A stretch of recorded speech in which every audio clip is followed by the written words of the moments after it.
So in this video, I'd like to continue our understanding of vectors by breaking vectors into its components in terms of I and j vectors. So if you remember, I'll always select I. So if I'm doing geographically, I'll most likely select I to mean east and j vector to mean north. So we're told the following. So simply put, we're told that find a vector, find vector v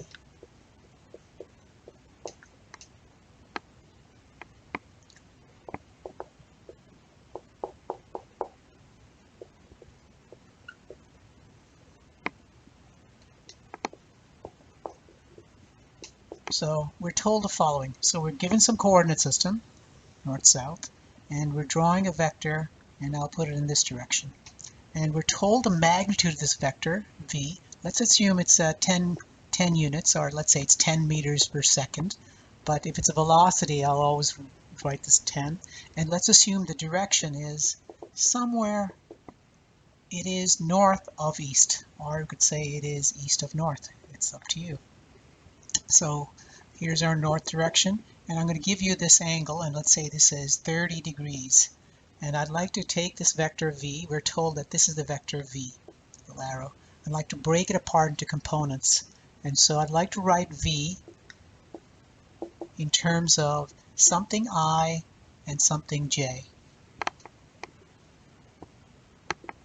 So I'd like to break it apart into components.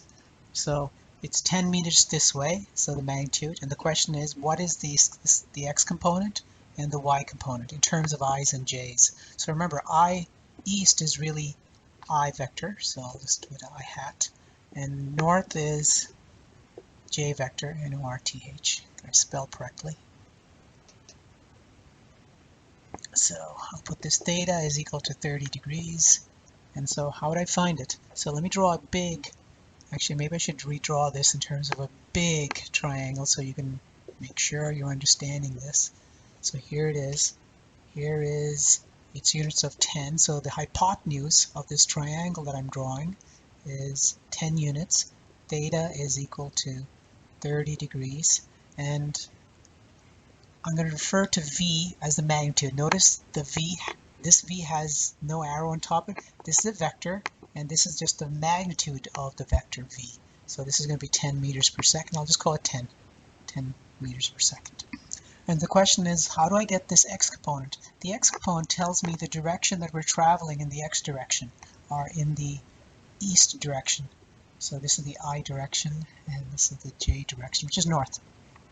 So if you remember, the ratio of this side to this side is cosine, and so we'll call this Vx component, and we'll call this Vy component.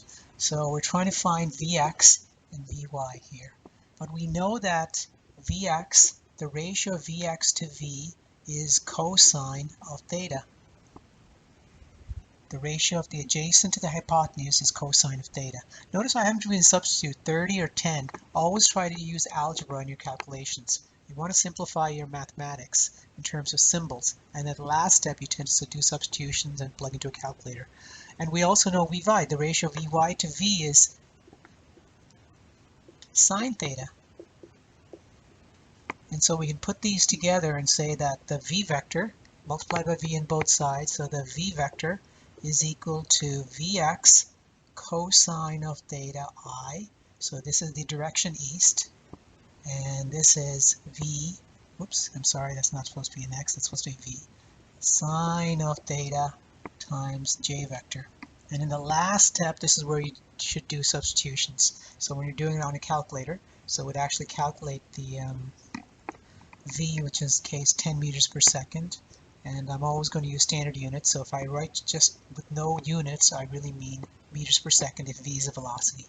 So this is cosine of 30 degrees times I plus 10 sine of 30 degrees j. And so this is our, so we plug into a calculator and get ourselves an answer, which I'm not going to do because it's not really important right now.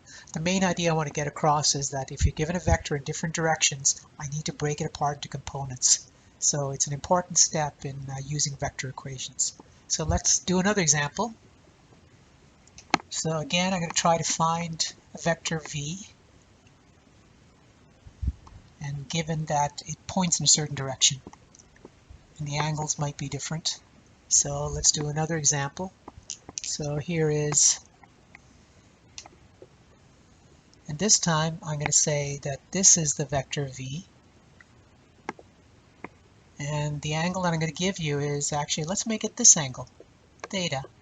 And I can say theta happens to be 20 degrees, and the magnitude of v, notice the arrow is missing, that's the magnitude, is 20 meters per second. And the question is, how do I find the vector v? So we have to find the vector v and its components. Again, I'll say the vector components has an x component and it's got a y component. So it's got a vx and vy. These are called the components of the vector v. So how would I find vx? So you have to ask yourself, what's the triangle that I'm going to draw and try and get the components? And this is the triangle. Notice the angle is the interior angle of the triangle.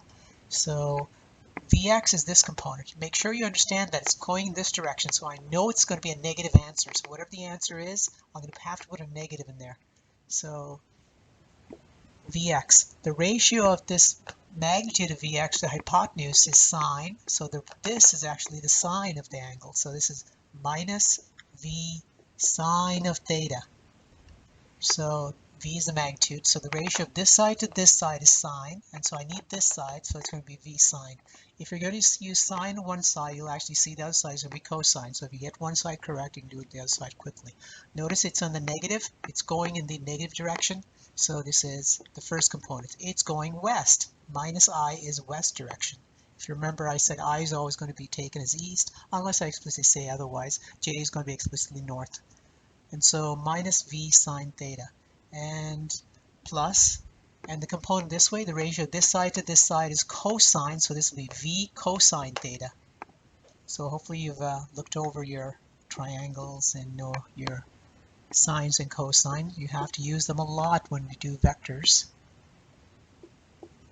And so this is our velocity vector, and we can write in the last step, right, we can write this as minus 20 sine of 20 degrees, the angle is 20, plus V, which is 20 cosine of 20 degrees. And I forgot the I, so I'll put the I in there, and the J. So this is our vector in component forms. Let's do another example. I've taken an example in quadrant. Let's try quadrant 3, another example. But notice if it's in quadrant 3, next example I'm going to do, it's going to be negative in the x direction. It's going west and it's going south. It'll be negative j and negative I. So this is right now negative because this component along the x-axis is going in the west direction, or negative east. Okay, so let's erase this and try another example. So I'm giving you these examples so you feel comfortable doing this, because if you get this right, then I can start teaching you physics in very simple terms. It's not complicated. Nothing is really complicated unless somebody explains it to you properly. Hopefully I'm explaining it, maybe I'm not, but we'll see. So imagine that you're given a vector v. Let's call it a this time, okay? So a is some magnitude. I'm going to give it, find a vector and its components. I'm told that a, and which angle? Let's select that somebody gives you this angle, theta. I made it up. So I'm going to give you that the magnitude of A happens to be 30, and it's in units of meters per second squared. So it's probably an acceleration. And I'm giving you theta. Let's make it 40 degrees. And so the question is, I'd like to write this in component form. So I need an I component. Let's do the I component. So I'm going to draw a triangle. So I need this component. I know that the ratio of this side to this side is adjacent, so it's cosine, so I'm expecting a cosine theta. But notice it's going in the negative direction, so there's a minus first before I actually put down the magnitude and cosine of theta. Hopefully you saw that. Now the y component is along this direction, but I know it's going down, so I know there's going to be a minus in here. So it's a negative direction. But the ratio of this side to this side is sine theta, so this is really a sine theta. so this is our vector. And I can now, at the last step in all of your calculations, you should substitute your values into your variables and plug it directly into your calculator. So this is really minus 30 cosine of 40 degrees I minus 30 sine of 40 degrees J. And this is your A vector. Okay, so hopefully you saw that and it wasn't overly difficult. But you have to get used to this because, again, physics is fraught full of examples of vectors, and a lot of things we do is actually just vector analysis. So this is all vector algebra and vector analysis. Anyway, let me erase this and let's do another example.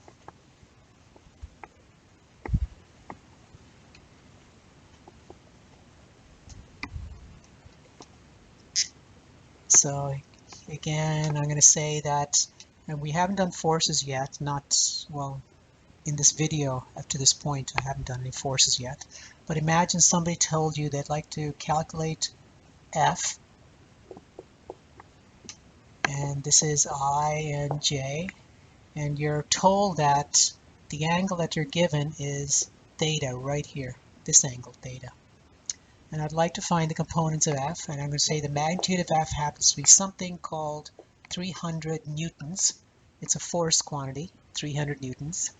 And we're told that theta is equal to, let's say, 25 degrees. And the question is, how do I break it apart into its components?